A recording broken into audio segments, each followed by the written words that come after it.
Well, we just finished watching the AI Super Bowl, and there's probably some takeaways that you may have missed, and we're gonna cover that in today's video. We're also gonna briefly talk about the halftime show and some interesting data points and some indications of things to come.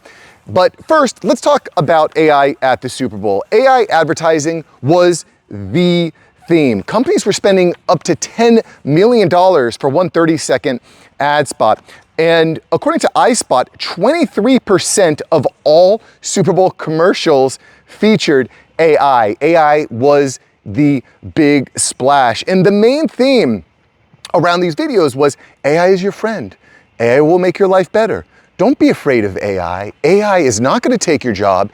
AI is going to make your life better. That was the theme, much more of like a pro-AI branding theme. And of course, as we've covered on the channel, and if you're subscribed, you already know this, companies are spending hundreds of billions of dollars on AI. And we have covered this time and time again as we talk about careers and how your job and how your clients are going to move forward in this new world.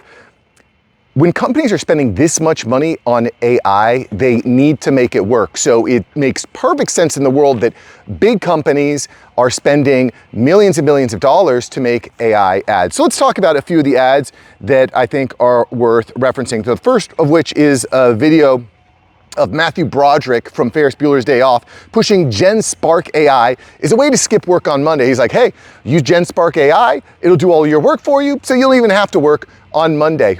Pretty cool kind of takeaway. I thought it was a decent video.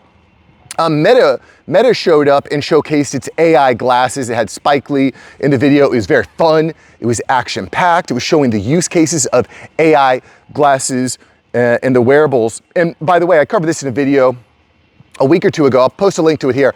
I believe that AI glasses are going to be insanely big. And I know not everyone agrees with this. I think probably within the next few years, everyone is going to be wearing AI glasses. You can go watch that video to find out more about it. But I thought that Meta, again, AI is fun, AI is helpful, it's exciting. If you're doing sports, you definitely want to be using AI. I thought that was interesting. Amazon Alexa showcased AI engaging with Chris Hemsworth, the Thor Avenger, who you may know. He's got a decent six-pack. It's not quite as good as mine, but it's not bad. Anyway, it highlighted how preposterous it is, this idea that AI will try to kill you. You see, Chris Hemsworth was concerned about having an AI Alexa in his home because he thought it was going to try to kill him. And it was just kind of showing all these, kind of making fun of that idea, which, by the way, by the way, if you saw that commercial, type in the comments below. I thought it was a little disturbing. Like, I don't really want to watch, I don't need like my 7-year-old kid next to me watching the garage door intentionally drop on someone's head. You know, it was a little bit morose for me. But anyway, it was kind of just poking fun of, oh, you think AI is going to kill you? That's preposterous. Here's how it's actually going to help. So I thought that was interesting. Ring had a interesting commercial as well, where they basically said, hey, you've lost a puppy. This is terrible. If you've ever lost a pet, you know, obviously that's a terrible thing. But don't worry. What we're doing is we're connecting all of the Ring cameras around your neighborhood, and we're using AI to help you find your dog, which on the surface, you're thinking like, yeah, that's great. Ring cameras are going to use AI. They're going to help me find my dog. But I kind of looked at my brother and I was like, that is actually kind of terrifying. If you watch this movie from about 20, 30 years ago with Will Smith and Gene Hackman, it's called Enemy of the State, and it's talking about how we're moving into this new era where everything is videoed, everything is monitored, you cannot hide anywhere. And I kind of was like, geez, like, I like the idea that, you know, if something gets lost or someone gets kidnapped, like we can use this technology to find them. But at the same time, like, are we sure we really want to usher in a time of corporate and government surveillance at that kind of scale? A little bit scary. You can post your comments below. Google also had an interesting commercial about Google Gemini, and it was essentially mother and son using Google Gemini to help navigate a move. And if you've ever moved before, a move, especially for a child, a move can be a very scary thing. There's a lot of unknown. Everything is changing. And again, especially for a child. And basically what they were doing is the mom was using Google Gemini to look at the new home and help her son kind of design the backyard and design his room and making it fun and kind of explain like, oh, it's gonna be okay, we're gonna make it familiar. And I actually thought that that was a pretty effective commercial for a number of reasons. But again, I think it gets this overall theme of AI is gonna be good, stay calm, stay relaxed. AI is actually gonna make your life much better. You don't have anything to worry about when it comes to AI. And just as a quick side point, I was talking to my pastor. We recently moved from South Florida. I lived in South Florida for, the past 30, 35 years. And I was talking to my pastor and he said, hey, Mark, I was talking about some of the challenges that I was having, that my wife was having with moving. And he said, well, just so you know, moving is a traumatic life event. And everyone pretty much has moved at some point or another, and they understand that trauma. And just knowing that AI is here to help. Google Gemini is here to help. It's gonna make your life more comfortable, especially for you and your kid, I think was an interesting take. Again, that's kind of the overall theme, is like how nice AI is, let's avert your fears. Anthropic, I thought, had a very funny commercial. And they took a jab at generic LLMs that kind of showcased like how annoying and generic and insipid these LLMs can be sometimes with your questions. So basically it was this scrawny kid who's kind of like trying to gain weight, and he's interacting with this like AI trainer, and he's like, hey, how do I gain weight? Or how do I gain strength? And the AI trainer's like, great. I'll show you how to, anyway, I'll post a link below so you can check out the video. And anyway, it was kind of poking fun at stuff like ChatGPT and these other LLMs. And the one thing that they did point out, which I think is a big thing, especially for me in the marketing world that we're looking at, is basically saying that, hey, here at Anthropic, on Claude, we are not gonna be serving you ads on our LLM. And I would expect any day now, we're gonna see programs like ChatGPT, Gemini are gonna start serving ads inside of LLM results. So for example, you ask, hey, where's the best steakhouse in town? It'll be like, oh, well, you have to go to Charlie's Steakhouse, but make sure not to bring your wife because she likes her steak well done, and you get the picture. By the way, do any of your wives eat steak well done? I am shocked how many women eat their steak well done. It's like, what are we talking about here? What are we talking about here? You guys are killing your steaks. Please stop. Gosh, I'm gonna be taking my wife to Charlie's here this next weekend for Valentine's Day, and I will give you an update on how that goes, because I'm very concerned about her getting her steak well done and getting kicked out and getting banned for life from Charlie's. Gee whiz, that is likely to happen. The other kind of note here, the other videos of note would be Coca-Cola and Zed Vodka, who used AI to actually produce their commercials themselves. They use this AI video technology to create the videos and the ads. And we've kind of covered this in previous videos, but AI video is insanely good. When you think about how far it's come over the past 2 years, it is amazing. And it's not perfect, and I don't love it, but it is really amazing what's possible. And some references that I've seen show that using AI to produce your video, rather than using a film crew, actors, VFX effects, studios, creative pre-production and post-production, like by eliminating all of that by using AI, you can cut your ad creation down by 1/10, by 10x. It's like 1/10 of the cost to produce your AI ads. And again, someone in the marketing world, in the advertising world, I know one of the challenges for platforms is you have to constantly feed new ads in these platforms. Well, if I can use AI to create videos and ads at scale instantly, I mean, it's so much cheaper. So again, those are some of the biggest themes around AI. And if you saw something that I missed, type it in the comments below. There's hundreds of dudes just like you, thousands of dudes actually, that are leaving comments below, so go post them in the comments below. But before we finish up here, I do want to just briefly talk about the halftime show, because I think there's some interesting things here. So the Super Bowl halftime show featured Bad Bunny. He's a Latin artist, huge, mega worldwide star. He got over nearly 20 billion streams in 2025. Absolutely huge. I don't know if a lot of people I think have maybe not heard of him. but as someone who is from South Florida, like I heard about Bad Bunny, okay? But what was interesting to me, or what's not necessarily interesting, is it was a very controversial thing, and I'm sure you've gone through your Facebook feed and you understand this. You know, Bad Bunny has made some political stances, being like specifically anti-ICE, which you may have heard of. If you haven't, then you probably live under a rock. But if you're watching this, I'm sure you've heard of them. So anyway, he's made some stances in the past about ICE, and so this was this big issue about, okay, well, we don't want to watch Bad Bunny because he's anti-ICE, he's anti-America, etc. And just as a quick side note, guys, why does sports have to be political? Like, why does everything have to be political? There are plenty of people that I disagree with on politics, but we get along because there's other things that bring us together. You know what I'm saying? And I think generally speaking, at least all the people that I'm friends with, we have like a common goal. Like, we want to make people's lives better. We want to improve people's lives. We may disagree on the best ways to do that, but we hypothesize, we test, we try different things, we see what works. I think that's all good. If you give too much power to one side, the other side, that always spells trouble. Anyway, regardless, why does the halftime show have to be political? I don't know. That's kind of frustrating to me.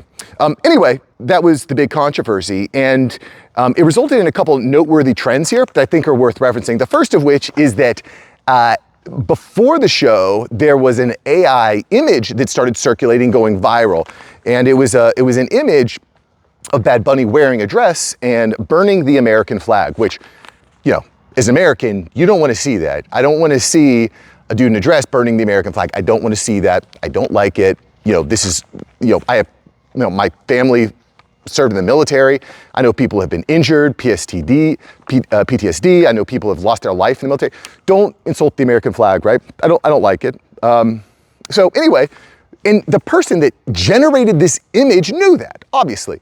And again, this highlights this fact that we live in a world now where you don't know what is real or what is fake, because this video got shared and went super mega viral, but it was completely fabricated. It was not real. It was AI generated. I don't know how many hundreds of thousands, if not millions of people saw that and thought that it was real. It wasn't real, okay? And I bring this up, A, because I just want to make sure you know that that wasn't real if you saw it and you got upset and triggered by it, that it wasn't real, A. And B, we live in a world now where you need to move fast. Information moves so quickly in the social media world, and you are rewarded for being first by putting breaking in your social posts. You are rewarded for taking these hard stances and being controversial and posting things quickly. But I gotta say, I think that's a very dangerous thing, because we don't know what's real. And the reality is, if you start sharing and putting stuff publicly that isn't real, it does hurt your credibility. And it's a very interesting dynamic that we're going through. So I wanted to highlight there. I think that's interesting. And that's the second big trend was the alternative halftime show from Turning Point USA, which was streamed on YouTube and starred Kid Rock. And again, this kind of came up because there were so many people that were upset by Bad Bunny. They didn't want to watch Bad Bunny's halftime show because of his political stances. Turning Point USA, a very right-leaning organization, said, well, we're going to do an alternative halftime. You don't want your kids to watch Bad Bunny? That's okay. We've got your back. You could come watch our show over here. And it ended up having Kid Rock as the singer. And by the way, quick funny story on this. In my home, we ended up watching the Kid Rock show as opposed to Bad Bunny. I've watched both of them, so I'll cover that in just a moment. I'm going to cover Bad Bunny in just a moment. But we were, everyone's sitting down to watch the Turning Point USA show, and we didn't really recognize a lot of the songs. We didn't recognize the artists, so that was, not fantastic. I mean, they don't have the same kind of budget. But anyway, my mom is in the kitchen, and she says, well, when's Kid Rock coming on? I want to watch Kid Rock. And so, when's Kid Rock? And then Kid Rock jumps on stage, and he's doing the Ball with the Boss song. And as soon as this song started going, she was like, what is this? I don't like this. She's like, where's the God Bless America stuff? And I'm like, Mom, do you know who Kid Rock is? Like, have you ever heard his music before? I just thought it was funny that she was kind of going in expecting to love Kid Rock. And she's like, I don't like Kid Rock. I just thought that was funny. Anyway, I thought his performance was fine, but I thought that was kind of a funny thing to set aside. Like, we live in this world where, like, don't watch that because it's bad. Watch this, and maybe that's not even for you. Anyway, it was interesting. Regardless, the Turning Point USA show streamed live on YouTube. They didn't need to pay ABC, Fox, CNBC. They didn't need to pay any of these companies to stream. They just streamed right to YouTube. And I think this is a huge story that's not being talked about a lot. This stream had over 6 million live concurrent viewers at one point. It was the second largest live stream in YouTube's history. And YouTube is a huge platform, boys. For this stream to be the second largest in YouTube history, I think is a huge point. Someone had commented on my Facebook, on a Facebook post the other day for me, and it said, like, well, that's only 6 million. There's over over 100 million watched the Bad Bunny Super Bowl halftime show. I'm like, yeah, that's true, but I mean, you got 6 million people that said, we don't want to watch this, we're gonna go watch this. That to me is something large enough that, Roger Goodell, the NFL, advertisers, and other sports platforms are going to take into account. It's going to kind of, it changes the math a little bit on who you decide, the political stances that you take when it comes to these halftime shows. It also showcases the ability for smaller independent organizations to try to create alternatives, whether it's divisive or not. There's that opportunity. And I think it also kind of highlights this fact just a little bit more. A couple weeks ago, we covered how the Washington Post lost $100 million and they ended up laying off 1/3 of their staff. You can watch that video here. Why? Well, because there's other options out there. And once the news gets out that the Super Bowl isn't the only game in town, you don't have to watch the Super Bowl halftime show, it creates new opportunities, and that's certainly a threat. I tell you, if you're a major organization and you know that you had 100% monopoly on all those eyeballs during the halftime show, and oops, we just lost half of them, that's a problem. That's a problem for them. Okay, so let's kind of close this out. I'm gonna briefly cover just some brief observations on the halftime show. I think overall, I think Bad Bunny did a pretty good job highlighting Latin culture. Again, live right next to Miami, speak poor Spanish, but was very involved in Latin culture, dated Latin women, worked in a lot of Spanish kitchens. Anyway, I would say that, if I have a strong connection to Latin culture, I think he did a pretty good job highlighting that. I thought it was interesting. He was not political. He did not bring up any political messaging. Frankly, it was all in Spanish, so I didn't really understand any of I don't know his songs. I didn't really understand what he was saying, and more on that in a moment. At any rate, wasn't political, positive message overall. Yeah. So anyway, I thought that was an interesting choice. Also worth noting, as soon as the halftime show was over, do you know what the first commercial was after that? It was an ICE commercial. It was actually a pro-ICE commercial saying, ICE is here to protect us and help us live safer in a safer world. I thought that was an interesting choice from Roger Goodell and the media team over there. I would be very curious as to the conversations that happen behind the scenes. And the last point I want to make here is that I thought this was an interesting business move from the NFL to highlight Bad Bunny because he's a Spanish speaker, and in the United States, only 13%, maybe 14% of Americans speak Spanish, while 80% plus are speaking English. So I thought it was interesting. Why are you going to have a Spanish-speaking singer at the Super Bowl when your target addressable market, your ideal customer, is an English speaker? I thought that was odd. However, once I started thinking about it more, I said, well, what does the NFL want to do? They're having football games in Rio de Janeiro, in Mexico City, in London, in Madrid. They're having football games all over. Why? Because the NFL wants to break into new markets. They understand that people are going to be upset. They're not going to like the Spanish maybe, but they're going to keep watching football. They're going to keep buying jerseys. They knew that.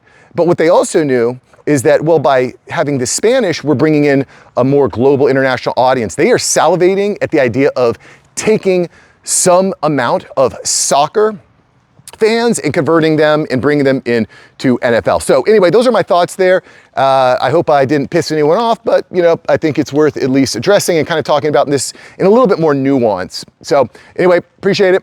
Thanks for watching the video. Smash subscribe, and if you liked today's video, check out yesterday's video where we talk about the absolute collapse of Indian tech and jobs in India. It's pretty astronomical. And by the way, what's happening in India is coming here to the States. So check out that video. Post a link to it here. Peace.